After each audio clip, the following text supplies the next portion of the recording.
आपका स्वागत है मेरे YouTube चैनल टिज़ेंको स्टडी पॉइंट पर। और आज का जो हमारा टॉपिक है वो है 10th का बायोलॉजी का चैप्टर नंबर 6 लाइफ प्रोसेसेस।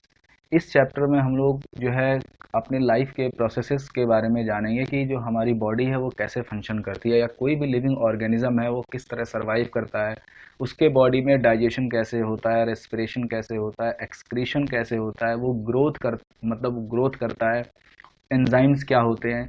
ऐसी बहुत सी बातें जो है मैं आपको इस चैप्टर में बताने वाला हूं। तो आइए स्टार्ट करते हैं इस चैप्टर को।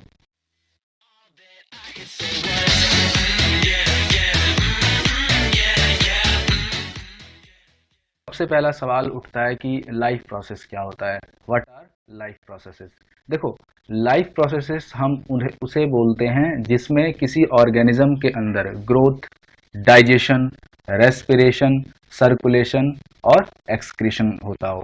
ठीक है, तो उसे हम लोग लाइफ प्रोसेसेस बोलते हैं। यानी कोई भी ऑर्गेनिज्म, जैसे all living things perform certain life processes, जैसे ग्रोथ, एक्सक्रीशन, रेस्पिरेशन और सर्कुलेशन, इस तरह की जो चीजें उसके बॉडी में शो होती हो तो हम उसको बोलते हैं लाइफ प्रोसेसेस। ठीक है, चाहे वो प्लांट हो चाहे वो एनिमल हो, दोनों में ही इस तरह की प्रोसेसेस देखी जाती हैं। अब देखो, all life processes like respiration, digestion, which together keep the living organisms alive and perform the job of body maintenance, इसको हम क्या बोलते हैं? लाइफ प्रोसेसेस, जिस तरह से मैंने अभी आपको बताया था। अब देखो, जो लाइफ प्रोसेसेस होती हैं इसमें ग्रोथ, डाइजेशन, रेस्पिरेशन, सर्कुलेशन और एक्सक्रीशन मैंने आपको बताया था। अब इसमें एक और चीज आती है जिसको हम बोलते हैं न्यूट्रिशन। देखो, न्यूट्रिशन से क्या होता है? न्यूट्रिशन से जो भी ऑर्गेनिज्म होगा वो अपने एनर्जी डिमांड को कंप्लीट करता है फूड के द्वारा।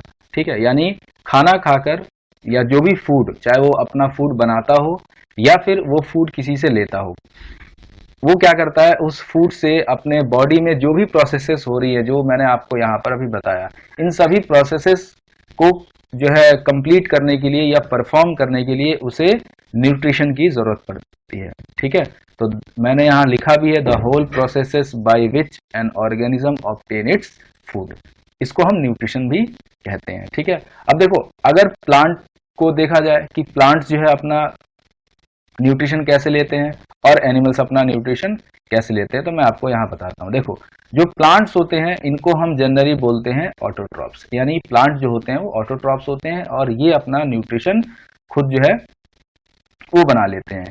लेकिन जो एनिमल्स होते हैं ये हेटेरोट्रॉप्स होते हैं और ये अपना न्यूट्रिशन खुद नहीं बना पाते, ये अपने न्यूट्रिशन के लिए जो है किसी दूसरे एनिमल पे या किसी प्लांट पे डिपेंड रहते हैं, और इस प्रकार ये लोग जो है अपना न्यूट्रिशन लेते हैं और अपने जो फूड डिमांड होता है उसको पूरा कर लेते हैं। आगे देखते हैं। अब इस फ्रॉग को आप देखो, ये फ्रॉग जंप कर रहा है, यानी ये फ्रॉग मूवमेंट शो कर रहा है, और यहाँ पर क्या हो रहा है कि जो हमें पता चल रहा है कि एक लिविंग ऑर्गेनिज्म है, यानी ये कोई एक्टिविटी कर रहा है। ठीक है, जो मूवमेंट है। ठीक है, हमारे बॉडी में देखो, प्लांट्स में देख लो, प्लांट्स में जो प्लांट ग्रोथ कर रहे हैं यानी मूवमेंट इन ए प्लांट के अंदर मूवमेंट हो रहा है सनलाइट की तरफ। ठीक है, देखो इस वक्त सनलाइट बिल्कुल इसके टॉप पे है और यहाँ पे क्या है, सनलाइट जो है थोड़ा सा शिफ्ट हो गया, तो शिफ्ट होने की वजह से जो प्लांट है ये भी इसकी तरफ शिफ्ट हो गया, बट यहाँ पे सनलाइट बिल्कुल इसके ऊपर है, तो क्या है कि ये बिल्कुल इसकी तरफ जा रहा है। ठीक है, तो यहाँ पे एनिमल ने मूवमेंट शो किया और यहाँ पे प्लांट ने मूवमेंट शो किया, यानी इसका मतलब ये दोनों ही लिविंग ऑर्गेनिज्म है। दूसरा मैंने आपको बताया था कि ये लोग डाइजेशन शो करते हैं। देखो, मैंने डाइजेस्टिव सिस्टम का एक डायग्राम यहाँ पर दिया ताकि आपको समझ में आए कि डाइजेशन यहाँ पे हुआ। एक्सक्रेटरी सिस्टम है ये, यानी एक्सक्रीशन भी करेगा वो। ठीक है, वो रेस्पिरेशन भी करेगा और उसके बाद वो जो है सर्कुलेशन भी करेगा। ठीक है, तो इस तरीके से जो है कोई भी ऑर्गेनिज्म अगर ये चीज परफॉर्म करता है तो हम उसको बोलते हैं कि ये एक लिविंग ऑर्गेनिज्म है। ठीक है, अब देखो, जैसे मैं न्यूट्रिशन की बात कर रहा था, तो न्यूट्रिशन से क्या हो रहा था कि वो जो भी ऑर्गेनिज्म है वो अपने फूड डिमांड को पूरा करता है, चाहे वो प्लांट हो चाहे वो एनिमल हो, दोनों ही अपने फूड डिमांड को कंप्लीट करने के लिए न्यूट्रिशन जो है वो प्राप्त करते हैं। ठीक है, बात करते हैं हम लोग ऑटोट्रॉपिक। देखो, न्यूट्रिशन के कुछ मोड्स होते हैं। ठीक है, मोड्स ऑफ न्यूट्रिशन। अब न्यूट्रिशन में जो मोड्स हैं वो दो हैं, एक ऑटोट्रॉफिक है और एक हेटेरोट्रॉफिक है। ठीक है।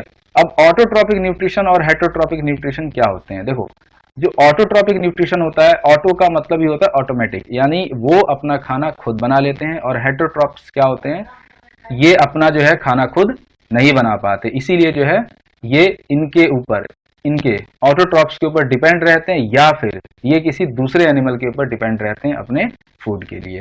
तो देखो, ऑटोट्रॉपिक में लिखा मैंने कि kind of nutrition in which inorganic material like carbon dioxide water utilize to prepare organic. ठीक है, यानी ये ऑर्गेनिक फूड जो है इन सब चीजों को, जैसे कार्बन डाइऑक्साइड हो गया, वाटर हो गया और सनलाइट की प्रेजेंस में जो है ये अपना खाना बनाते हैं। और ये एक प्रोसेस यूज करते हैं जिसका नाम है फोटोसिंथेसिस प्रोसेस, जिसमें एग्जांपल मैंने दिया है ग्रीन प्लांट्स। अगर हम हेटरोट्रॉपिक की बात करते हैं तो देखो, हेटरोट्रॉपिक न्यूट्रिशन में क्या होता है, ये लोग यानी इस टाइप के या इस काइंड के जो ऑर्गेनिजम्स होते हैं, ये लोग अपना खाना खुद नहीं बना पाते क्योंकि इनके पास एबिलिटी नहीं है, जैसे प्लांट्स के पास है फोटोसिंथेसिस। ये नहीं कर पाएंगे, परफॉर्म नहीं कर पाएंगे, अपना खाना खुद नहीं बना पाएंगे। इसी वजह से ये लोग अपने खाने के लिए दूसरे ऑर्गेनिजम्स पर डिपेंड रहते हैं, डायरेक्टली और इनडायरेक्टली, दोनों में तरीके से। तो इसमें एग्जाम्पल मैंने दिया है एनिमल्स और फंगी। अब देखो, जो हेटरोट्रॉपिक न्यूट्रिशन है, यानी जो हेटरोट्रॉपिक न्यूट्रिशन है, इसके मैंने कुछ यहाँ पे टाइप्स लिखे हैं। देखो, होलोजोइक, यानी जो ह्यूमंस होते हैं ये लोग होलोजोइक न्यूट्रिशन शो करते हैं। ठीक है, जो ह्यूमन बीइंग होता है वो होलोजोइक न्यूट्रिशन शो करता है। और अमीबा, ये दोनों ही जो है होलोजोइक न्यूट्रिशन शो करते हैं। क्यों? क्योंकि हमारे पास स्पेशल डाइजेस्टिव सिस्टम होता है। देखो, स्पेशल डाइजेस्टिव सिस्टम का क्या मतलब हुआ? स्पेशल डाइजेस्टिव सिस्टम वो होता है जिसके पास एंजाइम्स पाए जाते हैं। यानी जो अमीबा है या ह्यूमन बीइंग है, इनके पास स्पेशल डाइजेस्टिव सिस्टम है। इसका क्या फंक्शन होता है? देखो, हम लोग क्या है कि कॉम्प्लेक्स फूड को खाते हैं। जो कॉम्प्लेक्स फूड होता है उसको डाइजेस्ट करना इतना आसान नहीं होता, इसीलिए हमारे पास स्पेशल डाइजेस्टिव सिस्टम होता है। इसमें क्या होते हैं, एंजाइम्स के थ्रू हम लोग अपना फूड डाइजेस्ट कर लेते हैं। फिर आता है सेप्रोफाइटिक न्यूट्रिशन। देखो, अब सेप्रोफाइटिक न्यूट्रिशन में क्या होता है? सेप्रोफाइटिक वो ऑर्गेनिजम्स होते हैं जो फीड करते हैं डेड ऑर्गेनिक पे। ठीक है, जो डेड ऑर्गेनिक रिमेन्स होता है, बचा हुआ होता है, जो मरी हुई चीजें होती हैं, उनको खाकर ये लोग जिंदा रहते हैं और अपना सर्वाइवल करते हैं। तीसरी बात आती है पैरासाइटिक न्यूट्रिशन की। देखो, पैरासाइट्स वो होते हैं जो अपना होस्ट ढूंढते हैं, यानी ये उन ऑर्गेनिजम्स को सेलेक्ट करते हैं जो इनके लिए खाना बना सके, प्रिपेयर कर सके, और ये सिर्फ जाके उनसे अपना खाना ले सके और कोई पर्पस नहीं होता। और ये जो होस्ट ऑर्गेनिजम्स, जो ये क्या पैरासाइट्स होते हैं, ये होस्ट के लिए किसी भी काम के नहीं होते। अब देखो, एग्जाम्पल होस्ट में क्या है, सपोज करो कोई ग्रीन प्लांट है और उस ग्रीन प्लांट के पास कोई भी ऑर्गेनिज्म यहाँ पे आ गया और ये इसके रूट्स में से खाना ऑब्टेन किए जा रहा है। ठीक है, लेकिन जो ये ऑर्गेनिज्म है इसकी वजह से, यानी जो पैरासाइट्स है, पैरासाइट्स कोई भी हो सकता है, लीच हो सकते हैं, टेपवर्म हो सकते हैं, इनसे इस ऑर्गेनिज्म को किसी भी प्रकार का फायदा नहीं होता, क्योंकि ये अपने जिसको होस्ट बनाते हैं उससे तो ये खाना लेते हैं, उसको किसी भी टाइप का प्रॉफिट प्रोवाइड नहीं करते। इसीलिए ये बिना काम के होते हैं होस्ट के लिए। बट होस्ट पैरासाइट्स के लिए बहुत काम के होते हैं, क्योंकि यही लोग इनको खाना प्रोवाइड करते हैं। इसलिए हम इनको बोलते हैं पैरासाइटिक न्यूट्रिशन, यानी organisms obtain food from other living organisms. ठीक है, तो उनको होस्ट कहा जाता है, जैसे मैं आपको बता रहा था, with the host receiving no benefit from the parasite. यानी जो पैरासाइट्स होते हैं इनकी वजह से होस्ट को किसी भी टाइप का प्रॉफिट नहीं मिलता है। आगे बढ़ते हैं चैप्टर की तरफ। अब बात करते हैं हम ऑटोट्रॉप न्यूट्रिशन, जो हमने अभी पढ़ा था कि ऑटोट्रॉपिक न्यूट्रिशन क्या होता है। इससे मैंने आपको बताया था कि ऑटोट्रॉपिक न्यूट्रिशन वो होता है जो अब जो ऑर्गेनिज्म अपना खाना खुद बना सकते हैं, वो खुद इतने कैपेबल हैं, तो उनको हम बोलेंगे ऑटोट्रॉप्स। ठीक है, अब देखो, ये ऑटोट्रॉपिक न्यूट्रिशन, यहाँ पे ऑटोट्रॉपिक न्यूट्रिशन के लिए मैंने एक जो है डायग्राम यहाँ ड्रॉ किया है। ठीक है, इस डायग्राम में आप देखो सनलाइट और एक प्लांट, इन दोनों के बीच में कुछ जो है प्रोसेसेस हो रही हैं, इनको हम बोलते हैं, यहाँ पे ये जो प्लांट है ये फोटोसिंथेसिस प्रोसेस परफॉर्म कर रहा है। देखो, जो ऑटोट्रॉप्स होते हैं यानी ग्रीन प्लांट, ये क्या करते हैं, यूज करते हैं सिंपल इनऑर्गेनिक मटेरियल। अब ये इनऑर्गेनिक मटेरियल कन्वर्ट होता है कॉम्प्लेक्स हाई एनर्जी मॉलिक्यूल्स, जिसको हम बोलते हैं कार्बोहाइड्रेट्स। ठीक है, ऑटोट्रॉफ्स जो होते हैं वो यूज करते हैं सिंपल इनऑर्गेनिक मटेरियल। ये इनऑर्गेनिक मटेरियल कन्वर्ट होता है हाई कॉम्प्लेक्स मटेरियल में, ठीक है, जो कार्बोहाइड्रेट्स भी होता है या ग्लूकोज। इसमें क्या होता है, इस प्रोसेस को हम लोग फोटोसिंथेसिस प्रोसेस बोलते हैं। और ये जो ये मैंने इक्वेशन यहाँ पे लिखा हुआ है, रिएक्शन है, ये प्रोसेस परफॉर्म होता है किसी भी ग्रीन प्लांट के अंदर, ठीक है।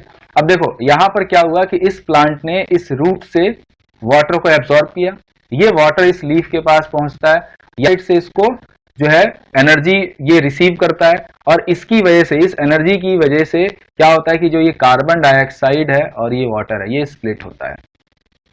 अब देखो यहाँ पर जो रॉ मटेरियल्स हैं, जैसे मैं आपको बता रहा था कि वो स्प्लिट होता है, यहाँ मैंने लिखा भी है कि सनलाइट है, क्लोरोफिल है और कार्बन डाइऑक्साइड, ये CO2, यहाँ पे ये 2 यहाँ आगे प्रिंट हो गया। देखो सनलाइट, क्लोरोफिल, यानी सनलाइट तो यहाँ मिला, क्लोरोफिल से क्या हुआ, सनलाइट एब्जॉर्ब बाय क्लोरोफिल। जो सनलाइट है वो क्लोरोफिल जो लीव्स में मौजूद होता है ये उसको एब्जॉर्ब कर लेता है। दूसरा जो कार्बन डाइऑक्साइड होता है ये एंटर करता है किसके थ्रू, स्टोमेटा के थ्रू। देखो मैंने यहाँ स्टोमेटा का डायग्राम बनाया हुआ है, यहाँ पर मैंने स्टोमेटा का डायग्राम ड्रॉ किया हुआ है, ठीक है। ये स्टोमेटा हर एक लीफ में बहुत काम का होता है, यानी ये इस लीफ में बहुत सारा पाया जाता है, और ये क्या करता है, गैसेस का एक्सचेंज करवाता है। इसमें क्या होता है, गार्ड सेल्स होते हैं जो ओपनिंग और क्लोजनिंग का काम करते हैं। अब देखो जो कार्बन डाइऑक्साइड है, कार्बन डाइऑक्साइड एटमॉस्फेयर में से इस लीफ के अंदर एंटर करेगा, यानी बाई स्टोमेटा।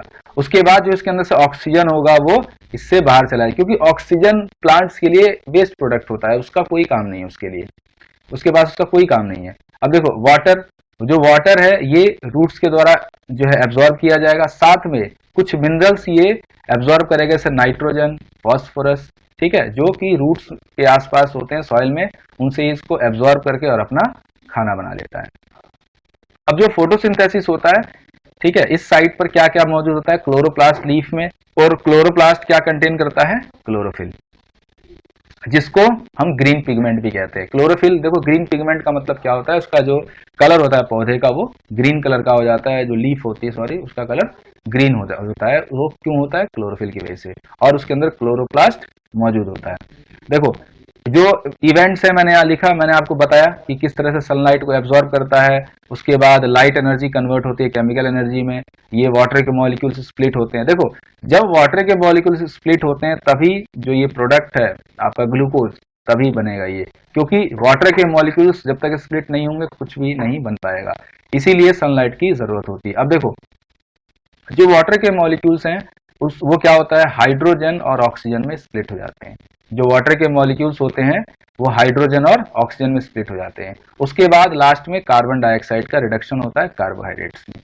अब देखो ये जो इवेंट्स मैं यहाँ बता रहा हूँ, ये इवेंट्स बहुत इंपॉर्टेंट है, इन इवेंट्स को आपको याद रखना है। एब्जॉर्प्शन ऑफ लाइट, ये सब बातें, ये प्रोसेस है, ठीक है। ये प्रोसेस कैसे कैसे कन्वर्ट हुआ, इसको एक जो है 3 लाइनों में मैंने यहाँ पे लिख दिया है कि लाइट का एब्जॉर्प्शन हुआ, ठीक है, उसके बाद लाइट एनर्जी केमिकल एनर्जी में कन्वर्ट हुई, वाटर का जो है वाटर स्प्लिट हुआ हाइड्रोजन और ऑक्सीजन में, और कार्बन डाइऑक्साइड का रिडक्शन हो जाता है और वो कार्बोहाइड्रेट्स में कन्वर्ट हो जाता है। आगे चलते हैं। जो स्टोमेटा है, स्टोमेटा की मैं बात कर रहा था, स्टोमेटा काफी इंपॉर्टेंट है, ठीक है, जो कि गैसेस का एक्सचेंज करवाता है। इसमें गार्ड सेल्स होते हैं।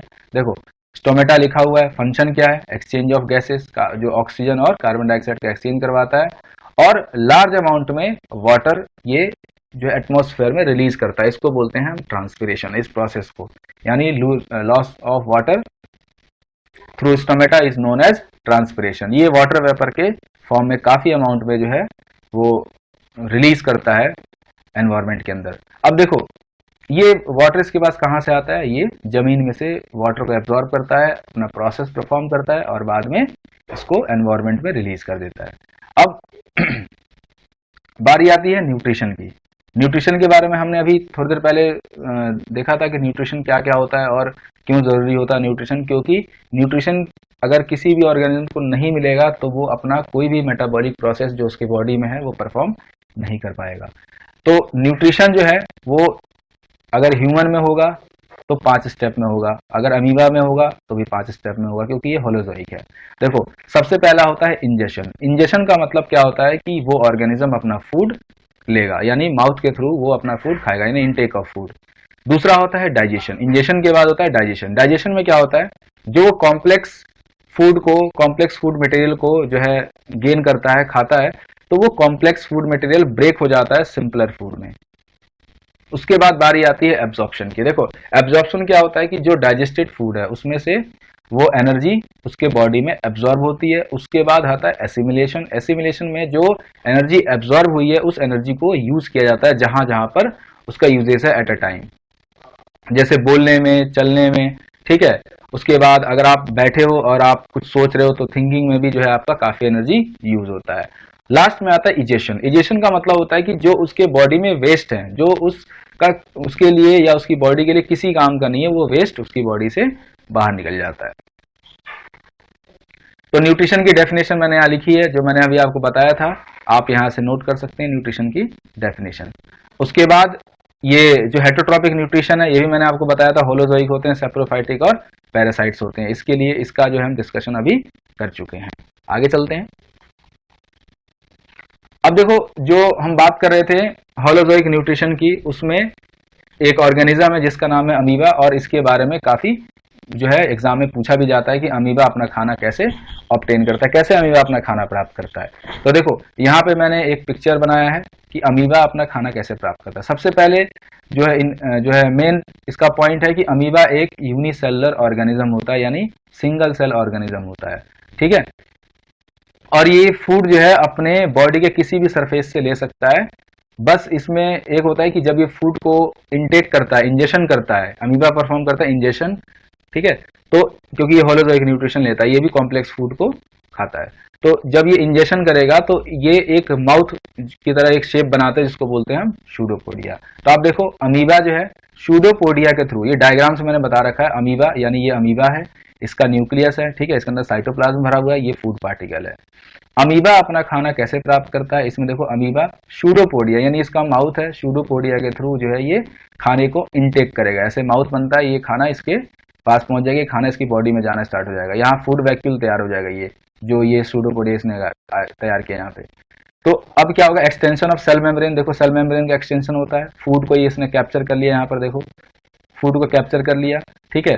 फूड जो है इसके फूड वैक्यूल के थ्रू अंदर चला गया, इस फूड का डाइजेशन होगा, ठीक है, यानी ये फूड वैक्यूल के अंदर ये फूड डाइजेस्ट होगा। उसके बाद ये जो डाइजेस्टेड फूड है ये यूज भी करेगा, और अनडाइजेस्टेड फूड मटेरियल को जो इसके किसी काम का नहीं होगा वो उसको बॉडी से बाहर कर देगा। लास्ट सरफेस से दिखाता हूं, अगले डायग्राम में मिलेगा, ठीक है। अब देखो यहाँ पर मैंने जो अमीबा के बारे में बताया, यहाँ पर जो अमीबा के बारे में ये मैंने एक्सप्लेन किया था, इसको जो है आप अपनी कॉपी में नोट कर लो, क्योंकि ये बहुत ज़्यादा इंपॉर्टेंट है। ये जो डायग्राम है ये काफ़ी इंपॉर्टेंट डायग्राम है, आप इसको नोट कर लो। मेरे पास तो पीपीटी है, ठीक है, इसको आप नोट कर लो। अब देखो उसके बाद आगे देखते हैं, ये एक्सप्लेनेशन है कि अमीबा ने किस तरह से अपना फूड जो है लिया और कैसे उसको जो है डाइजेस्ट किया, उसको यूज किया उसके एनर्जी को, और लास्ट में जो उसके वेस्ट मटेरियल थे उसने उसको बाहर निकाल दिया। ये डायग्राम और ये देखो ये प्रोसेस मैंने आपको बताया, इस प्रोसेस के थ्रू भी आप थोड़ा शॉर्टकट में याद रख सकते हो। अगर आप ये प्रोसेस भी इस तरह से बना देते हो तो भी आपको मार्क्स मिलेंगे। ये बना दो, ये डायग्राम बना दो, और उसके बाद जो है आप लिख दो उसमें कि इसने किस किस तरह से अपने फूड को डाइजेस्ट किया और कैसे फूड को ऑब्टेन किया, डाइजेस्ट किया, उसके बाद उसने उसको यूज किया, ठीक है, और बाद में उसने उसको एक्सक्रीट कर दिया। तो ये एक बहुत इंपॉर्टेंट प्रोसेस है और ये इंपॉर्टेंट है, ये पूछा जाता है, ठीक है, ये इंपॉर्टेंट टॉपिक है, 2 या 3 नंबर का पूछा जाता है। आगे चलते हैं। पैरामीशियम का भी जो है मैंने यहाँ पर थोड़ा सा एक्सप्लेन कर दिया कि पैरामीशियम भी क्या होता है, सिंगल सेल्ड ऑर्गेनिज्म होता है, और बिल्कुल जैसे अमीबा कर रहा था ऐसे ही ये भी सीलिया के थ्रू जो अपना फूड इनटेक करता है और उसके बाद स्पेसिफिक स्पॉट पे पहुंच जाता है, ठीक है, और वहां पे उसका फूड डाइजेस्ट होता है, डाइजेस्ट होने के बाद एसिमिलेट होता है और यूज करता है उसको, और उसके बाद जो भी वेस्ट मटेरियल होता है वो उसको बॉडी से बाहर निकाल देता है।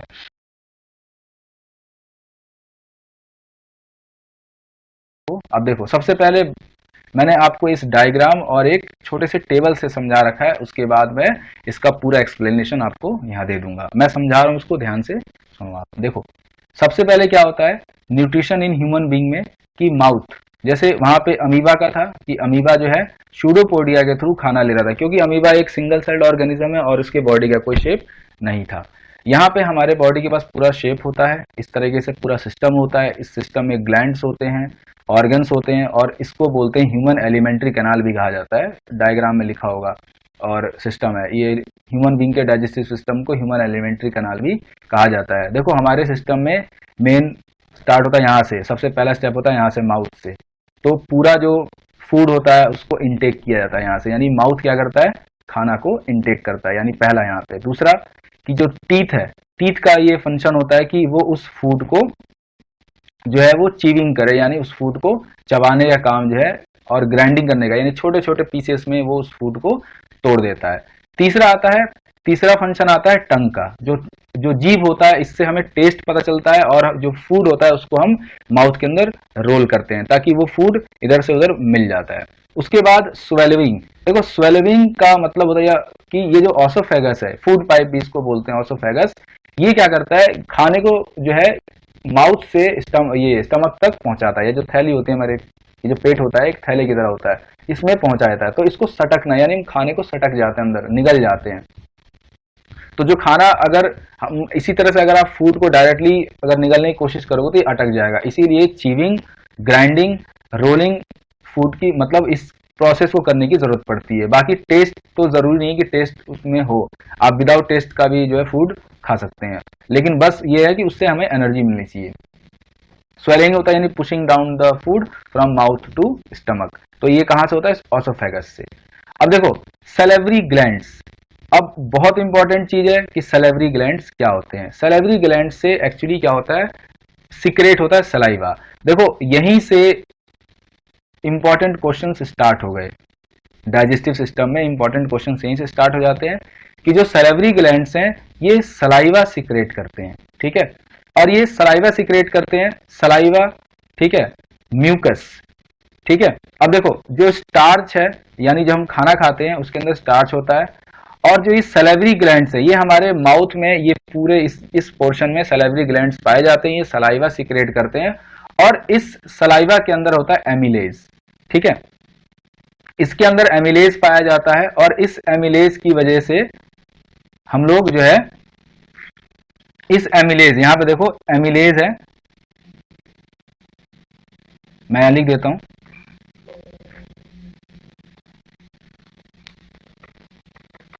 एमिलेज क्या होता है, amylase is a enzyme. Amylase क्या होता है, एक एंजाइम होता है जिसकी वजह से हमारा जो स्टार्च होता है वो शुगर में कन्वर्ट हो जाता है, ठीक है। और ये कहां से आता है, एमिलेज कहां से आता है बताता हूं,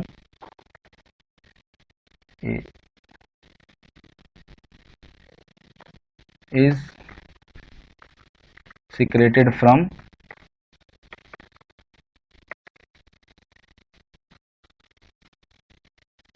saliva, ठीक है। और सलाइवा कहां से आता है, सैलिवरी ग्लैंड से।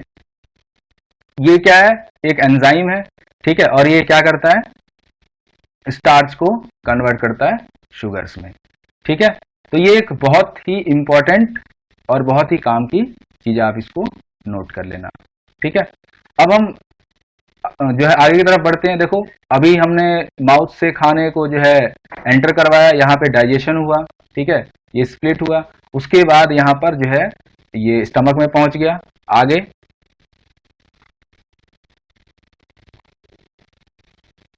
ऑसोफेगस, ऑसोफेगस मैंने आपको बताया था, ऑसोफेगस क्या होता है, ये फूड पाइप को हम ऑसोफेगस बोलते हैं।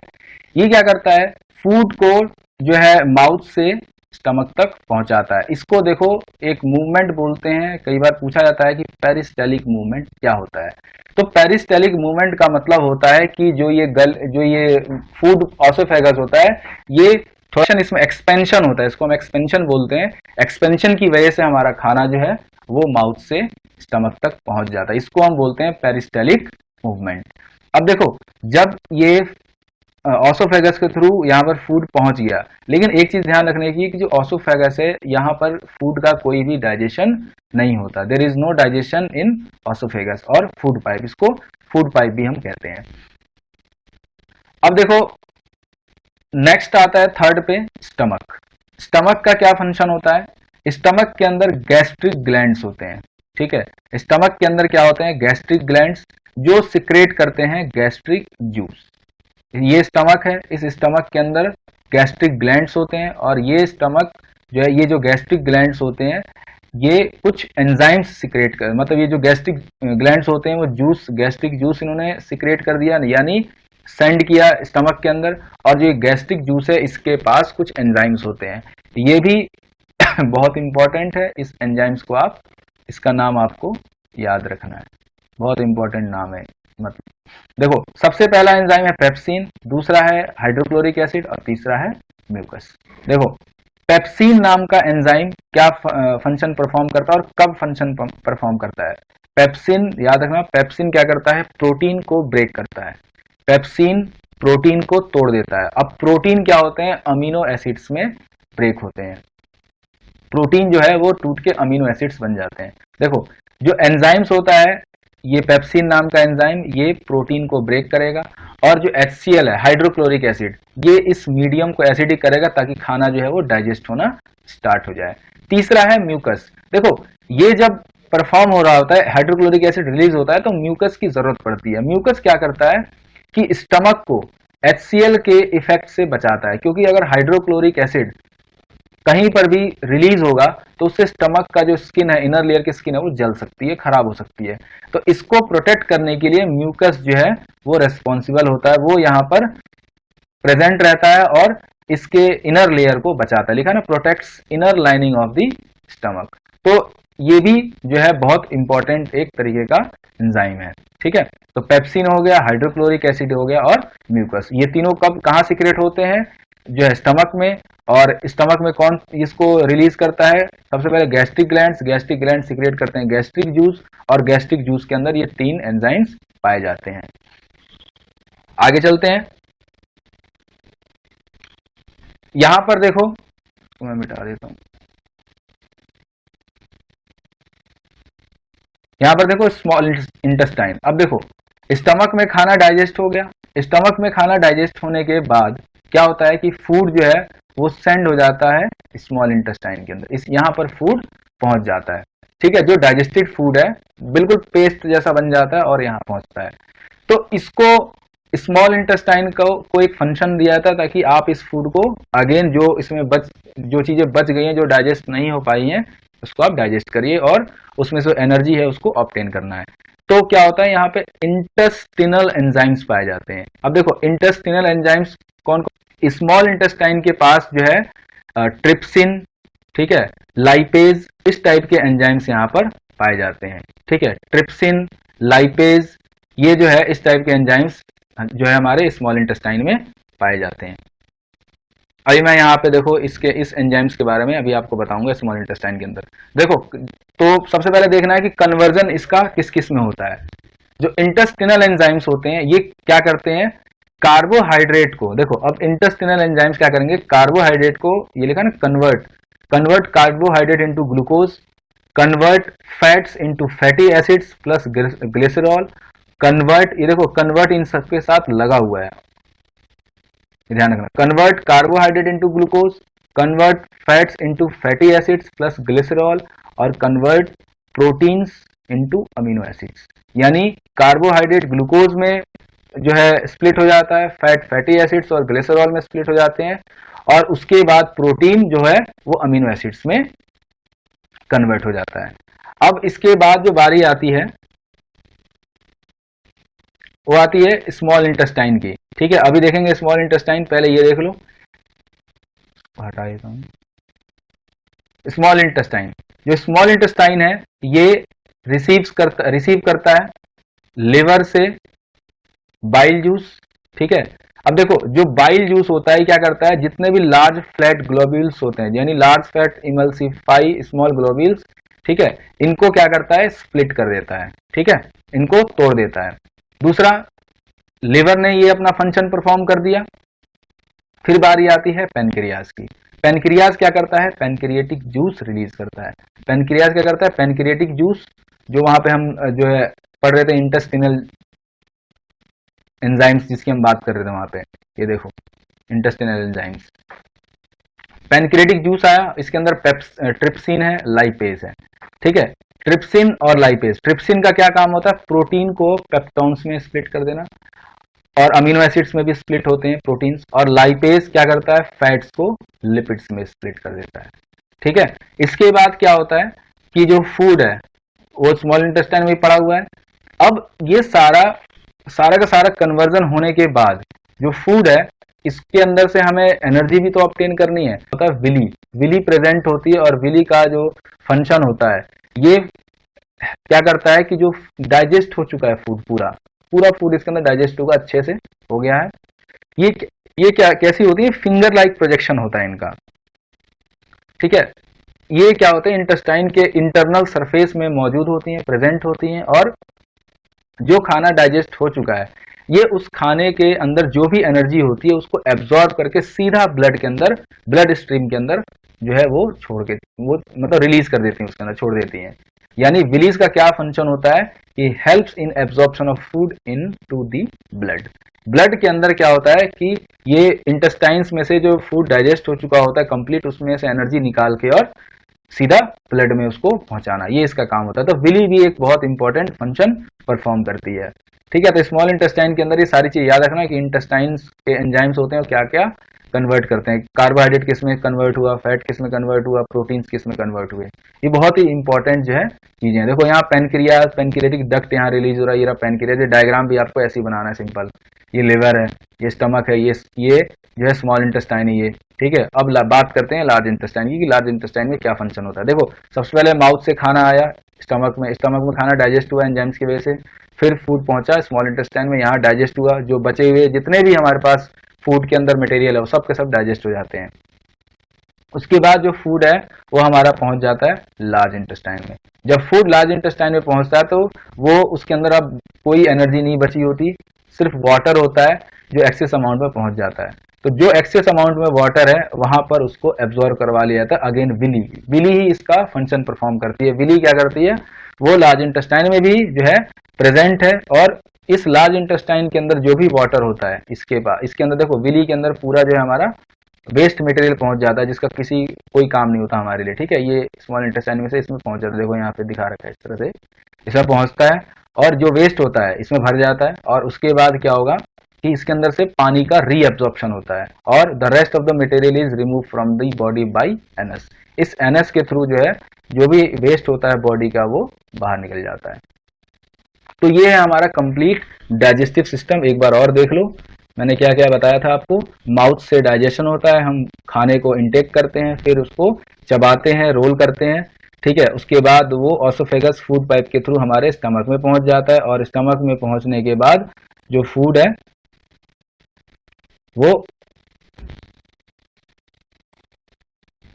जो है स्टमक में पहुंचता है। उसके बाद सलेवरी ग्लैंड सलीवा जो है रिलीज करती है, और इसमें अमाइलेज नाम का एंजाइम होता है जो कि स्टार्च को ब्रेक करता है, ठीक है।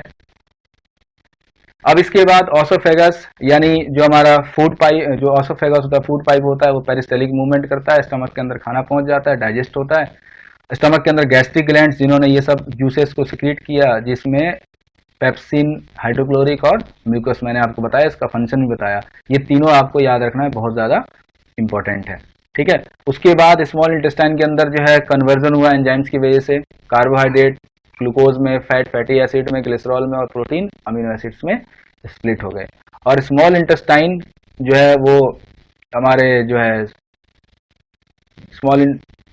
ये सब डाइजेस्ट हो गया। इसके बाद विली प्रेजेंट होती है स्मॉल इंटेस्टाइन में, जो कि खाने को एब्जॉर्ब करती है। और स्मॉल इंटेस्टाइन में कुछ ये फंक्शंस होते हैं जो परफॉर्म किए जाते हैं। बाइल आता है, पैनक्रियाज, पैनक्रियाटिक जूस इसने रिलीज किया, इसके अंदर ट्रिप्सिन और लाइपेज नाम का एंजाइम होता है, इसको हम बोलते हैं पैनक्रियाटिक एंजाइम, जो कि पैनक्रियाज रिलीज करता है। और लिवर क्या रिलीज करता है, बाइल जूस। तो लिवर देखो ये जो रिलीज करेगा ये स्टमक में रिलीज हो जाता है, और ये पैनक्रियाटिक जूस जो है स्मॉल इंटेस्टाइन में रिलीज होता है। और ट्रिप्सिन, लाइपेज, ये दो एंजाइम आते हैं, लाइपेज प्रोटीन को पेप्टॉन्स में और फैट को फैटी एसिड्स में। तो द ट्रिप्सिन प्रोटीन को पेप्टॉन्स में, और लाइपेज फैट को फैट जो है लिपिड्स में या फैटी एसिड्स में स्प्लिट कर देता है। लार्ज इंटेस्टाइन के बारे में बताया कि जो ये एक्सेस अमाउंट में जो वाटर होता है वो एब्जॉर्ब कर लेता है, बाकी रेस्ट ऑफ मटेरियल जो हमारे बॉडी से बाहर निकल जाता है। तो ये है पूरा कंप्लीट डाइजेस्टिव सिस्टम। इसको एक दो बार और आप पढ़ो, डायग्राम को बनाओ, नोट करो कॉपी में। अब देखो इसके बारे में जो है मैंने detail nutrition in human being के अंदर यहाँ पे मैंने पूरा लिखा हुआ है कि जो है ये प्रॉपर किस तरीके से जो है डाइजेशन हुआ। आप लिखोगे कैसे, ये मैंने यहाँ लिखा हुआ है, देखो कैसे कैसे बॉडी में पहुंचता है। हाइड्रोक्लोरिक एसिड एसिडिक मीडियम बनाता है, फैसिलिटेट करता है एंजाइम को, पेप्सिन को, ताकि वो अपना फंक्शन स्टार्ट कर सके। ठीक है, उसके बाद यहाँ पे पूरी चीज मैंने यहाँ बता रखा है कि स्टमक के थ्रू जो है वो स्मॉल इंटेस्टाइन में पहुंचता है। स्मॉल इंटेस्टाइन जो है वहाँ पे कार्बोहाइड्रेट, प्रोटीन, फैट, पूरा उसका डाइजेशन कंप्लीट होता है। पैनक्रियाटिक जो है पैनक्रियास पैनक्रियाटिक जूस जो है रिलीज कर रहा है, जिसके पास एंजाइम्स है अमीलेज, ट्रिप्सिन और लाइपेज, जो कि स्टार्च, प्रोटीन और फैट को डाइजेस्ट कर देता है। ठीक है, उसके बाद बारी आती है स्मॉल इंटेस्टाइन। स्मॉल इंटेस्टाइन में जो है आपका कार्बोहाइड्रेट, प्रोटीन, फैट, ये सब कंप्लीटली पूरी तरीके से डाइजेस्ट हो जाते हैं, जो कि मैंने उधर आपको टेबल से ही बताया था। विली के बारे में बताया था कि विली जो है जो फूड है पूरा कंप्लीट डाइजेस्ट होता है, उसमें से एनर्जी को एब्जॉर्ब करके सीधा ब्लड में वो क्या करता है, सेंड कर देता है, जिससे क्या होता है हम उसकी एनर्जी को यूज कर पाते हैं। और आपको पता है ब्लड जो है वो सभी जगह पूरी तरीके से सर्कुलेट होता है और पूरी बॉडी में एनर्जी प्रोवाइड करता है। तो इस तरीके से देखो कितना कॉम्प्लेक्स हमारा बॉडी है। सिर्फ एक हमने सिस्टम के बारे में पढ़ा जो कि काफी कॉम्प्लेक्सिटी शो कर रहा है यहाँ पे। अभी आप इसमें से जो है ये जितनी चीजें मैंने लिखी है पूरा इसको अच्छे से नोट करो, इसको समझो, और बिल्कुल अगर इसमें कोई भी चीजें समझ में नहीं आती है आप जो है कमेंट बॉक्स में कमेंट करो। और इसके बाद जो हम अगला सिस्टम पढ़ेंगे वो है हमारा ह्यूमन रेस्पिरेटरी सिस्टम। ठीक है, तो आज का वीडियो यही, फिर हम पार्ट 2 में मिलते हैं।